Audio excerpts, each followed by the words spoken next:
The Houthi military escalation has deepened the suffering of displaced Yemenis, whose numbers are in millions today. They are living under difficult conditions, seeking safety and stability, and despite efforts of aid agencies, their situation remains dire. The following report has more details. The year 2021 brought many worries, suffering and tragedies that cast a shadow over all the people of Yemen. This suffering would be greater with the lives of Yemenis who were displaced by the war from their areas, to live a harsh life whose suffering does not end, no matter how many days or years passed. We fled from Hodeidah to Aden, and here we faced a lot of problems, including the high prices and the lack of food supplies. The products are very expensive in a way that can't imagine.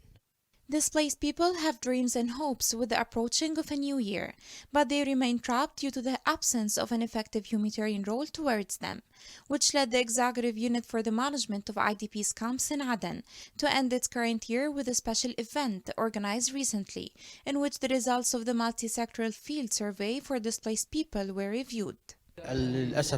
Unfortunately, one of the most violations that Houthis are practicing on civilians during war is that of displaced people.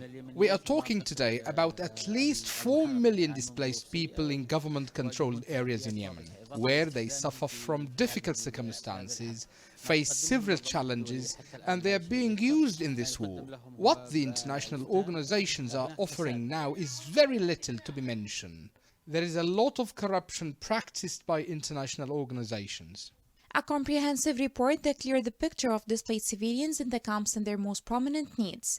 Field results included shocking numbers and indicators as the field survey began its work on 13 governorates under the control of the government. And according to those results, the number of affected people reached 2,827,000 IDPs in displacement camps, while the total number of IDPs in homes reached 2,428,305. The study was keen to convey a clear picture of the needs of the displaced, their situation and their locations, in order to work together with international organizations to find permanent solutions in partnership with the government. We need to move from this emergency phase to an early recovery one.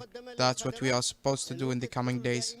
The suffering of the displaced is exacerbated and their numbers multiplied again and again. With the passing of a year, solutions are surrounded by papers. Perhaps the new year will carry their implementation and reflection on reality, so that the displaced people can live their lives in safety and stability.